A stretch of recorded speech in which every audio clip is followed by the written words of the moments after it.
we all saw, right? John Mateer is special with his legs, just under 200 yards rushing.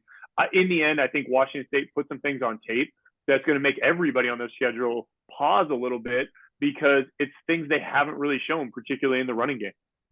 Well, Alex, I'm going to be honest, as an old Husky myself, man, I'm worried. If I'm a Husky fan, I am worried about this Apple Cup play. But when you look at who's really clicking, you're talking about an opportunistic defense. These guys, I mean, they're outscoring some people's offenses.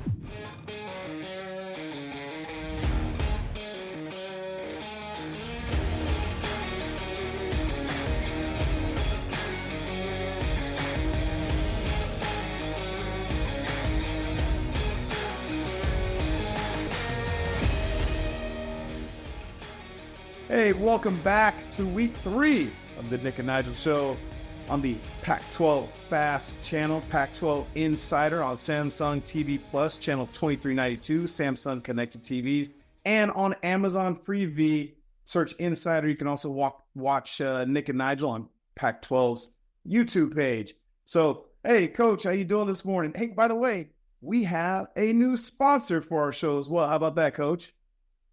Well, you've been working hard on it, Nigel. I think it's outstanding. And I tell you what, I am very impressed with your entry there, announcing all the where to find it and all that kind of stuff.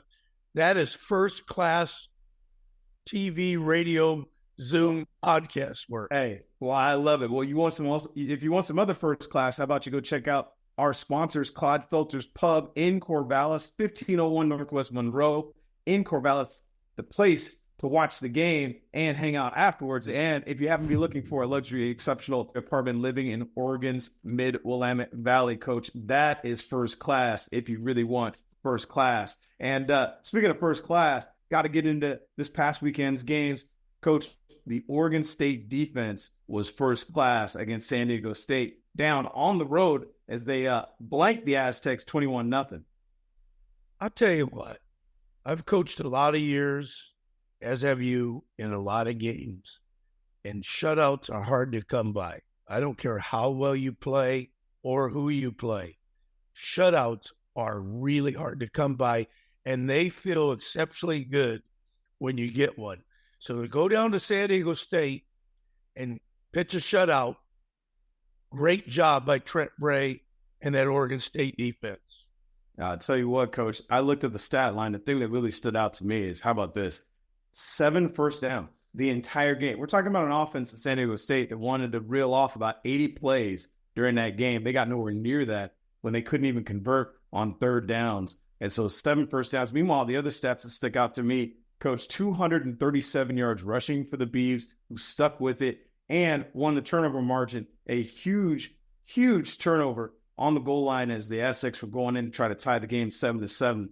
Big fumble return. And again, the Oregon State defense and running game were outstanding. I think as you watch these guys play, though, Coach, I still think, especially with obviously the huge showdown at home against the Ducks this weekend, is can they really sustain a pass game when they have to? And that's the thing that I still have questions of. Trent Walker had a huge game, 8 catches for 92 yards, but also had a big drop. I'm just wondering, like, when you're watching them, if you're Oregon's defense and you're preparing for Oregon State's offense, what scares you about their offense?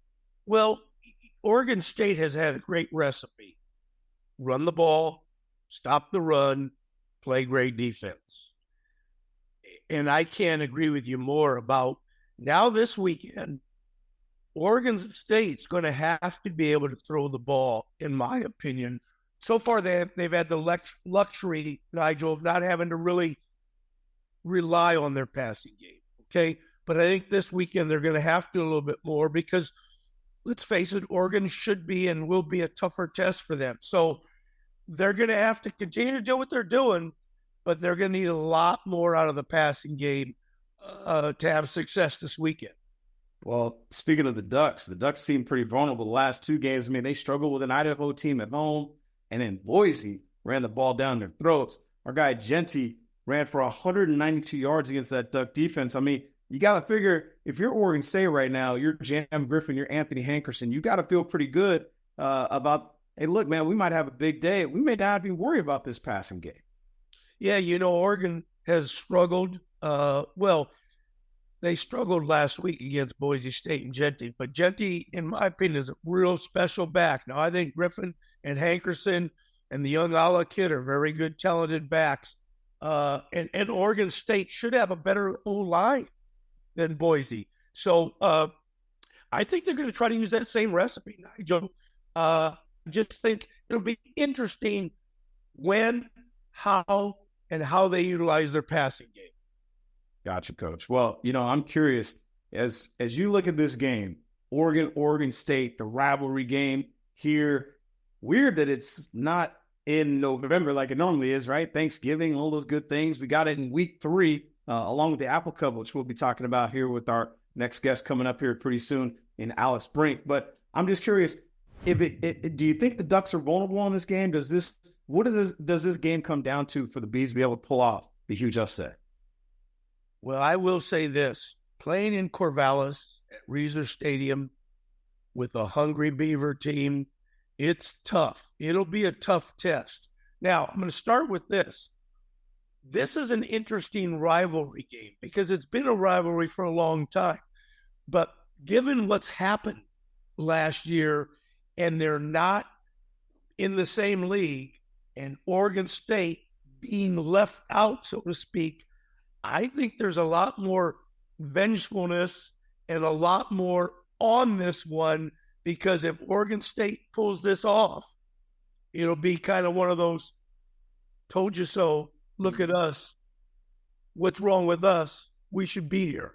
Right. So, and now to answer your question, I think the question was, what does Oregon State have to do? Either one, Coach, either one.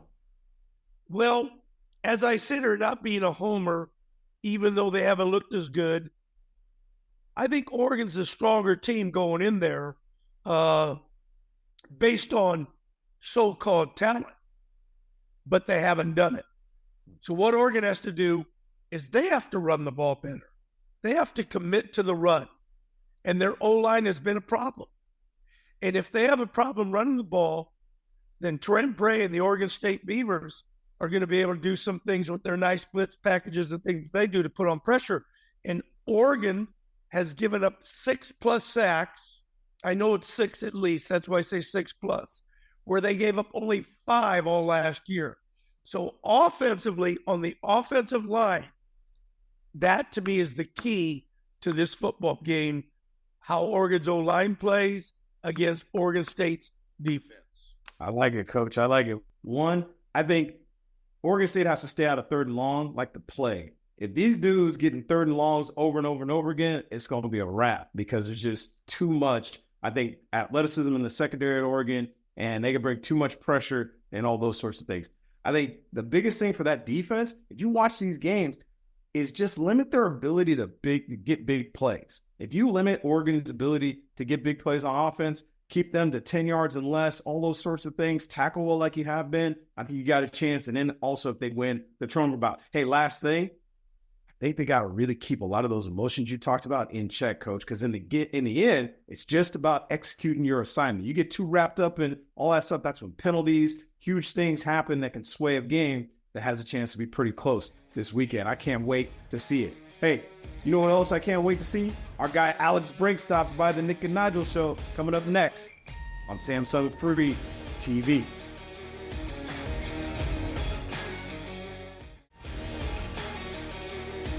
Welcome back to the Nick and Nigel Show. Once again on the Pac-12 Insider is brought to you on Samsung TV Plus, channel 2392, Samsung Connected TVs, and on Amazon Freevee. Search Insider. You can also watch Nick and Nigel on the Pac-12's YouTube channel. Got to welcome in our next guest, legendary quarterback of your Washington State Cougars, Alex Brink. Welcome to the Nick and Nigel Show. What's going on, man? What's going on, guys? Thanks for having me. Of course. Hey, and by the way, Alex, I don't know if you knew this, but if you don't go to the Apple Cup and you happen to find yourself in Corvallis for the big rivalry game, Oregon State, the place to watch the game and hang out afterwards is Clyde Felter's Pub, who's also our sponsor of the Nick and Nigel Show at 1501. Yeah, Northwest Monterey. I might skip on my radio duties and come down and hang out and have a beverage. That sounds fantastic. I believe you should. And if you happen to be looking for a exceptional luxury apartment, living in Oregon's Mid-Willamette Valley, make sure you also check out NDI Management. So make sure you check those two off your list. But I'm sure one thing you want to make sure that you check off is a win for your Cougs, who, by the way, took care of Texas Tech on Saturday night. What were your thoughts after the game? Well, I thought it was a good showing. Obviously, anytime you play a Big 12 opponent and one that comes to your house, you want to put your best foot forward. And, a little bit of a slow start offensively. You got an interception from John Mateer, but the defense played fantastic the whole night, right? Forcing turnovers, getting off the field on fourth down. Zach Kitley, the offensive coordinator for Texas Tech, is as good as it comes in the country.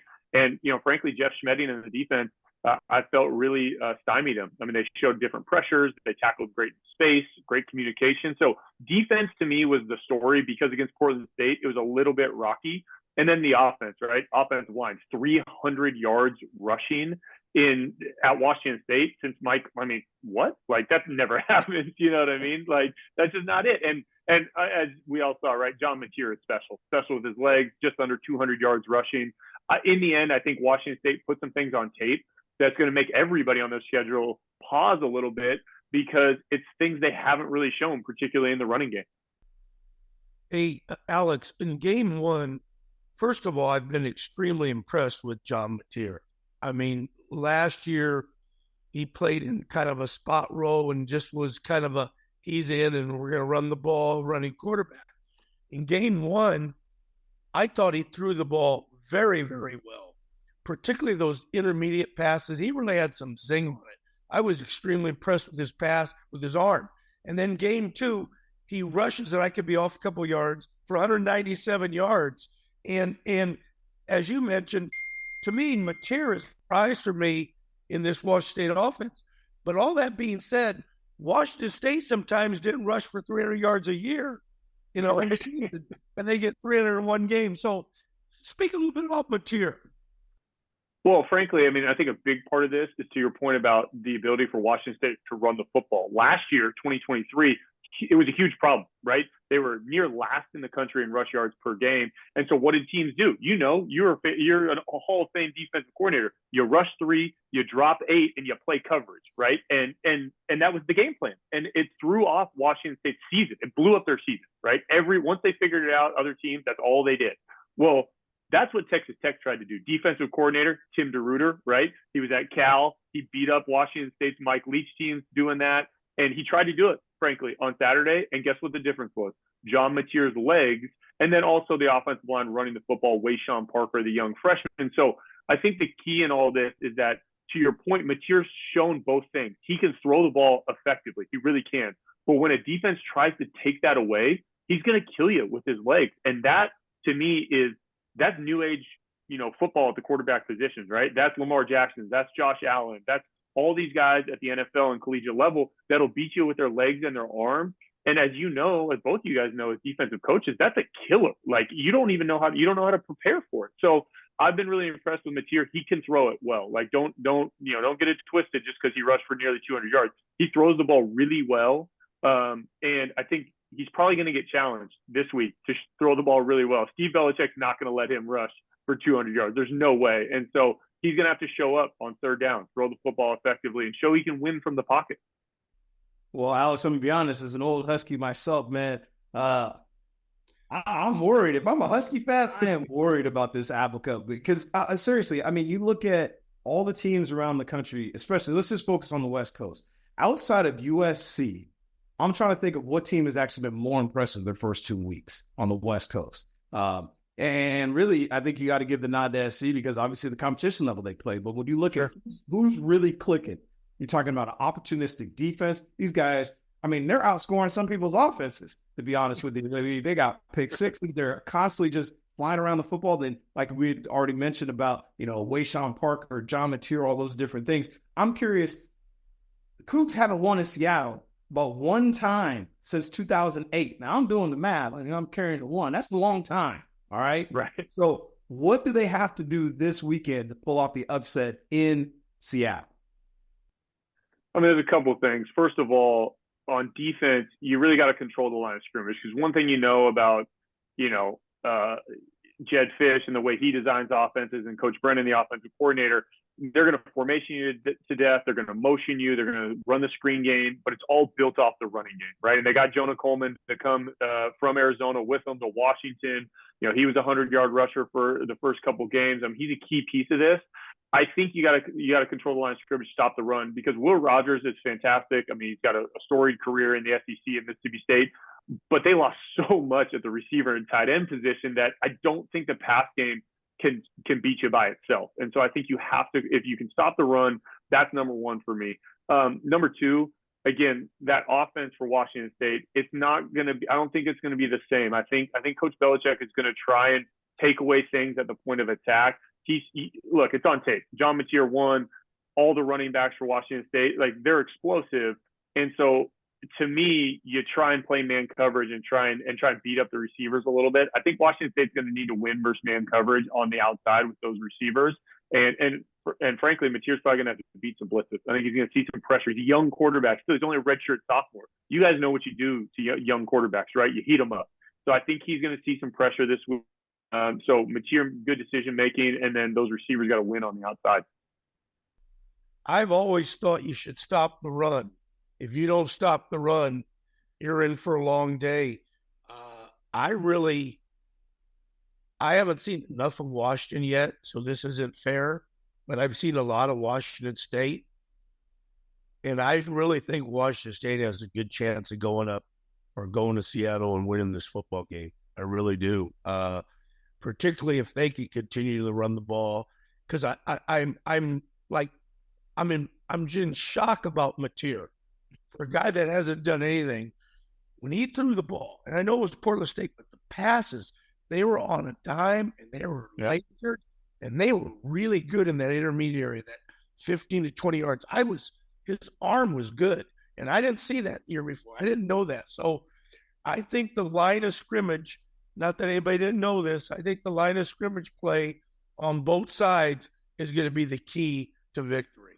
Coach, I hear you, but I'm going to be honest with you. Have you ever tried to, I don't even know, have you ever tried to tackle SpongeBob SquarePants? Because that's what it's like to try to tackle Jonah Coleman. It's crazy. I've never seen a dude built like that. Like, he's a bigger version of Maurice Jones-Drew. It is wild. I asked my kid who's up there at the University of Washington right now, I said, hey, tell me about this guy. He's like, Dad, I've never seen it. This dude is 5'7", 230, and runs a 4.4. Like, it's like the sickest thing. He goes, right. He's the reason I don't play defense anymore.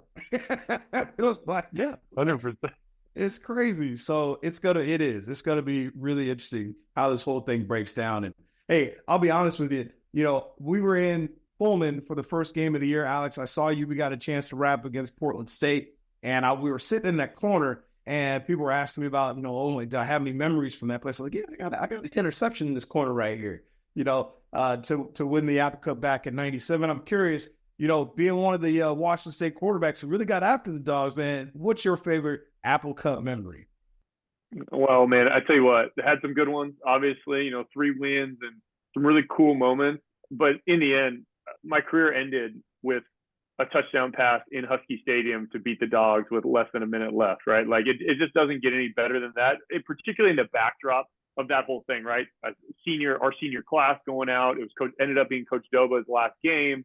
For me personally, I'd had a brutal game the week before against Oregon State, my final home game. So, all those things to finish on that note was so special. And look, I tell people all the time, I love going to Seattle, man. What are you talking about? Let's go hang out in Husky Stadium, because I got two wins in that place. I don't mind going there. But that throw to Brandon Gibson to finish it off. Michael Bumpus had some huge catches on that drive. It was such a fun memory and such a fun way to end my career. So happy to have you on the show, Alex. We've got to have you back, especially as the Cougs continue to roll this season. Coach, always good to see you, my man. Hey, it's the Nick and Nigel Show. Check us out every Wednesday. Again, don't miss us on the Pac-12 Insider on Samsung TV Plus, channel 2392, Amazon Freebie, or on the Pac-12's YouTube. We'll catch you later. Peace.